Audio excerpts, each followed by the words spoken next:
So for today's seam sample demos, we are going to learn how to do 3 different seam samples. We'll explore the dart and then 2 curves. We'll do a convex curve and a concave curve.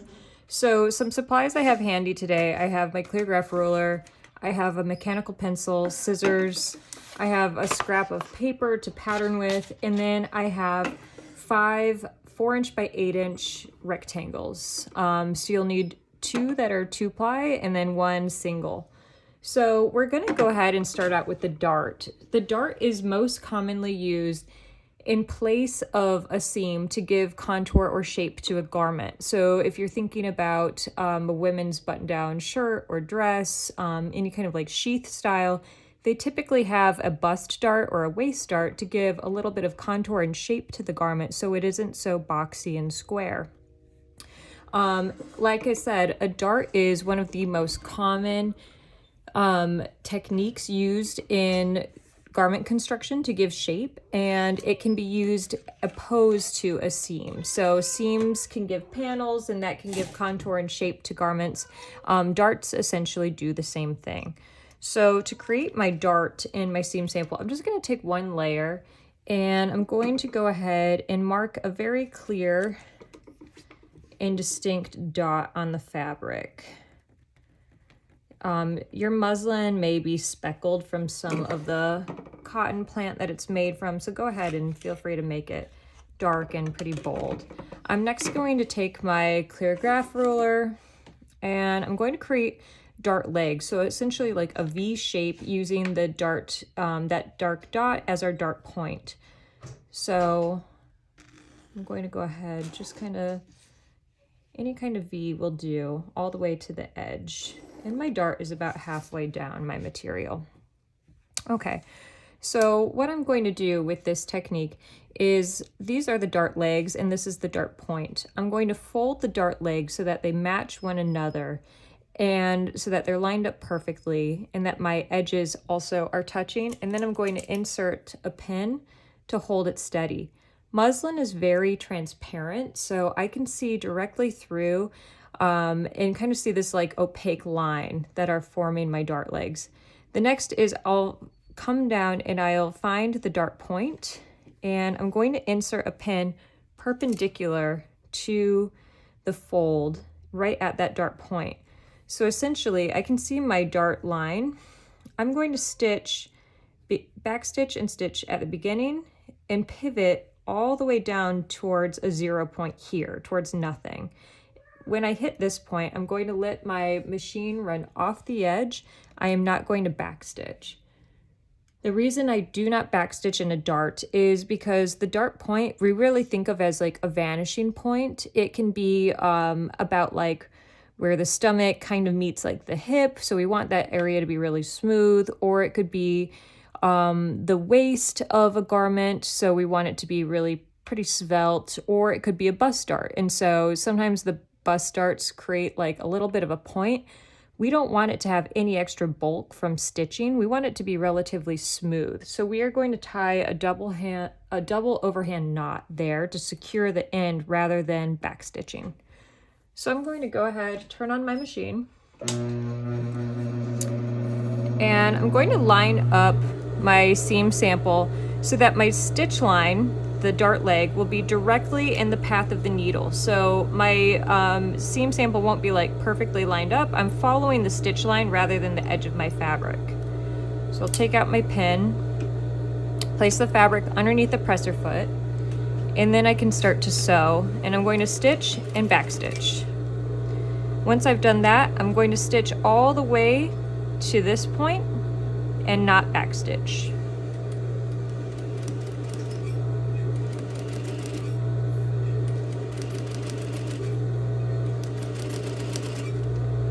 Okay, so I'm gonna kind of keep my finger near the point. I can see it, it's really dark though. I did a good job of making sure it's bold enough to follow. I'm gonna crank that wheel towards myself just 1 time to let the needle fall off the fabric, and then I'm going to trim my thread so that I have 2 pretty long tails.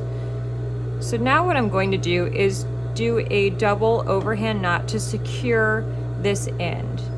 So what that looks like is I'm going to form a loop with my index and middle finger in my left hand, and I'm going to pass over and through that loop with the threads in my right.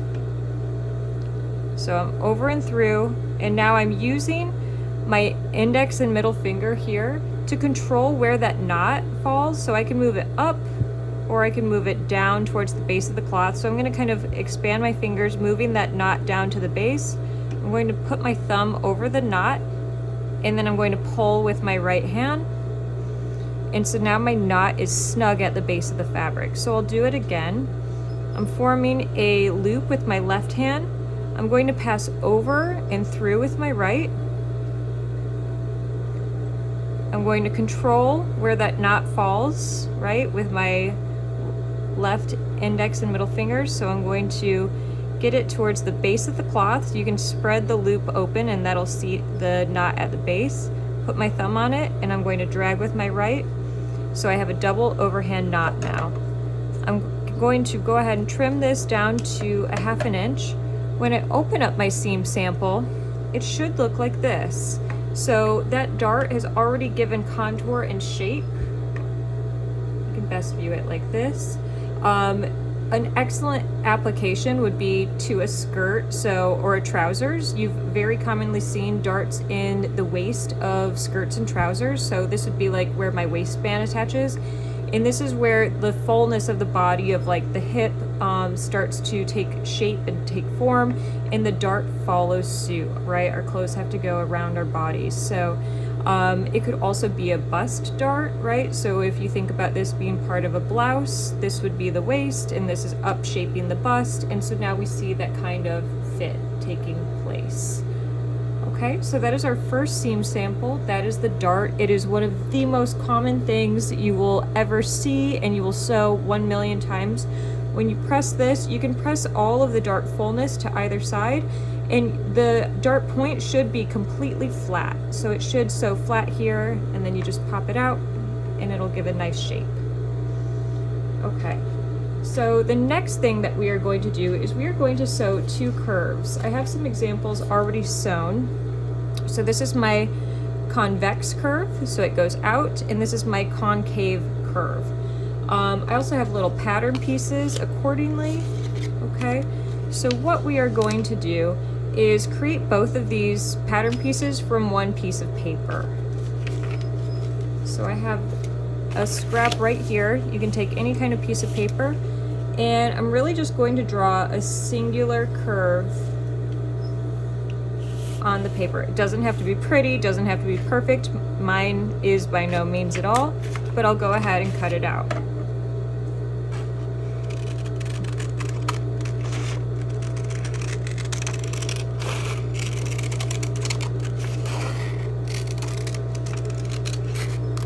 So when I have my 2 pieces, I can go ahead and label them. So this round one that goes out kind of like a mountain, this is going to be my convex curve. Okay, this will shape something that goes out, so maybe we think of it as a collar application. This one, where the curve dips in and it looks kind of like a basin, is my concave. Okay, so now that I have those 2 separated, I am going to go ahead and take 2 pieces of fabric for my seam sample, and I'm going to go ahead and trace my concave curve right here. So I'm just kind of lining up my template in the middle of my seam sample. Doesn't have to be perfect. I'm not looking for anything in particular, just drawing this stitch line, or this curve will become my stitch line rather. Okay, so right there. And so once, and this is going to be my concave. So once I've done this, I'm going to stitch on this pencil line, okay? And we are going to trim away at about 1/2 inch seam allowance afterwards, okay? So I'm just kind of preemptively creating a dashed line to follow. So I'm stitching and back stitching, and now I'll do my sewing.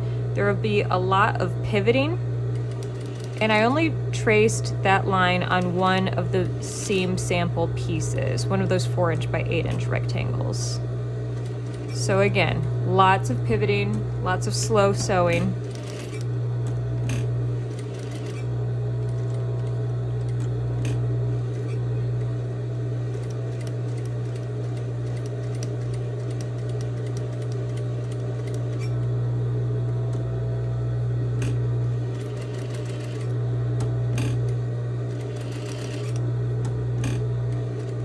Lots of adjusting that presser foot as I'm going, and stitching and back stitching at the beginning and end, okay? When I'm done sewing that stitch line, okay, it should look good. It should be really smooth if we're going back to our curved lined seam sample. Then I'm going to go ahead and trim around at about a 1/2 inch away from that stitch line.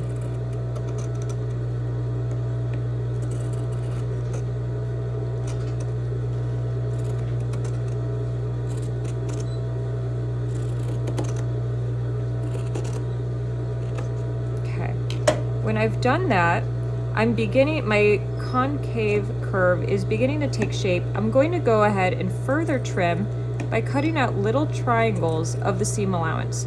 I'm not cutting all the way to the stitch line. I'm stopping about 1/8 of an inch away from that stitch line. If you go through it, you're going to have a hole in your seam sample. So I don't want you to mess that up. So lots of little triangles cutting out. I'll actually take a pause and show you the purpose. So if I were to reverse my seam sample now to the right side out, my seam allowance would really start to fold in on itself and create a lot of bulk. You can see it has nowhere to go, so it's kind of rippling and overlapping, especially here. By clipping out the triangles, I'm allowing my seam allowance to gently collapse on itself without rippling. So I'm going to continue taking out those little triangles.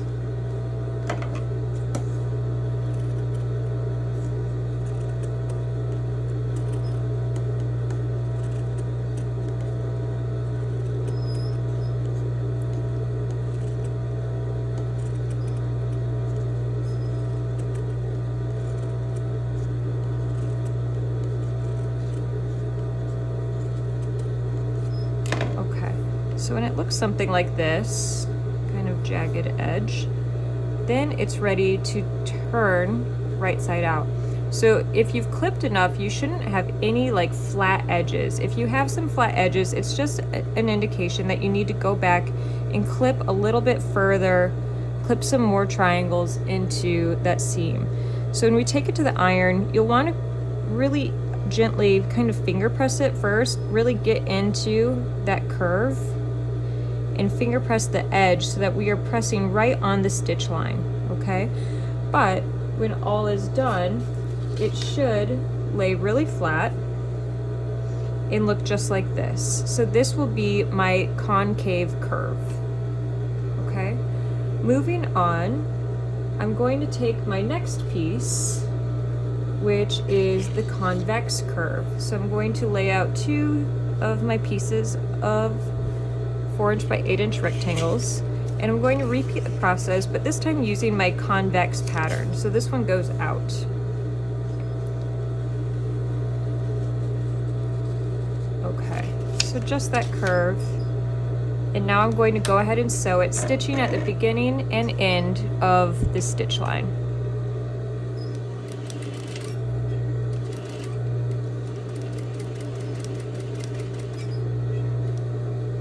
I'm really gently pivoting all the way around, paying attention to my presser foot, making sure my needle is inserted in the fabric as I ease around this curve.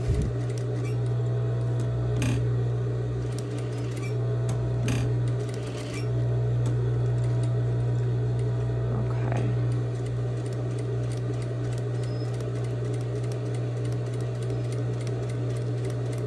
Fabulous. Stitch and back stitch. Okay, so when I've done that, I'm going to repeat the process. This time make it a little dashed line on the outside of that mountain shaped curve. Okay, then I can go ahead, trim that down to about 1/2 inch. If your curve is really kind of steep, very exaggerated, you might want to trim down to say 3/8 or even 1/4 inch. The steeper the curve, the more you're going to need to cut away for it to iron correctly. Now I can go ahead and start clipping out these triangles of my seam allowance.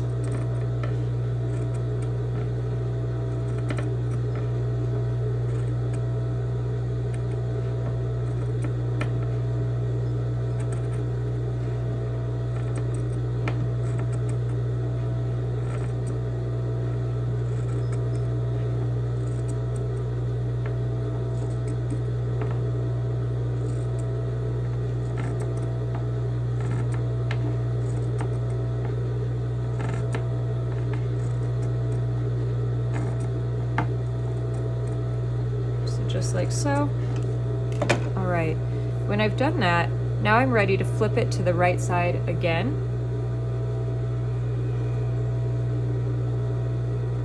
And so again, before I take it to the iron, I will gently kind of finger press this right on the stitch line first, making sure that my curve is completely pushed out.